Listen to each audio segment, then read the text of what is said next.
राहुल गांधी, ममता बॅनर्जी यांच्याशी फोनवरून चर्चा झाल्याची माहिती मिळते। दोघांमध्ये जवळपास 30 मिनिटे चर्चा झाल्याचं समजतंय। अध्यक्षपदाच्या निवडणुकीच्या मुद्द्यावर सुद्धा दोघांमध्ये चर्चा झाली असून ममता बॅनर्जींच्या टीएमसी पक्षाचे खासदार इंडिया ब्लॉकच्या बैठकीमध्ये सहभागी होणार असले तरी त्यांनी आघाडीसोबत योग्य चर्चा न करता अध्यक्षपदाच्या निवडीबद्दल आपला असंतोष स्पष्टपणे जाहीर केलाय।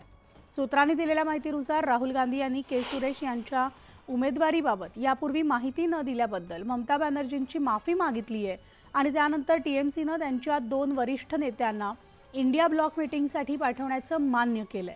तर आज सकाळी 9 वाजेपर्यंत टीएमसी काँग्रेसला आपला निर्णय कळवणार असल्याचं सुद्धा समजतंय।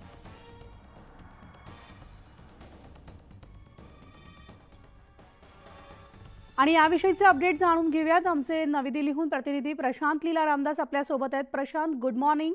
आज नवी दिल्लीमध्ये खूप राजकीय घडामोडी घडणार आहेत। एक तर लोकसभा अध्यक्षपदासाठी आज मतदान होतंय।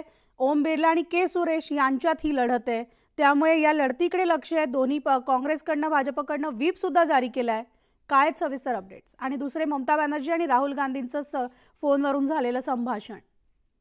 आज जर बघितलं, आज लोकसभेमध्ये लोकसभा अध्यक्षाच्या संदर्भात निवडणूक होणार आहे। भारताच्या इतिहासातील तिसऱ्यांदा निवडणूक होत आहे। यापूर्वी 2दा निवडणूक झालेली आहे।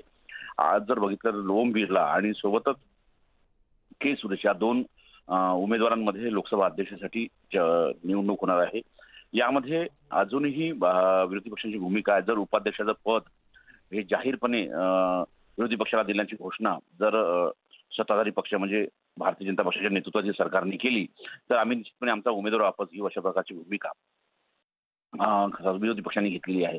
सोबतच जर बघितलं आपण याच मुद्द्यांवरती काल रात्री उशिरा राहुल गांधी आणि ममता बॅनर्जी यांच्या दरम्यान चर्चा झालेली आहे। राहुल गांधींनी त्यांनी विनंती केली आहे की जी इंडिया आघाडीचा उमेदवार आहे त्याला तृणमूल काँग्रेसच्या खासदारांनी मतदान करावं, पाठिंबा द्यावा आणि जी विरोधी पक्षांची एकजुटता आहे ती एकजुटता पुन्हा एकदा संसदेत दाखवून द्यावी, अशा प्रकारची मागणी केली। जवळपास 30 मिनिटे चर्चा झाली आहे। स्टुडिओ निश्चितच प्रशांत, धन्यवाद या सविस्तर माहितीसाठी। आज दिवसभरातल्या सगळ्या घडामोडी तुमच्याकडनं जाणून घेत राहू।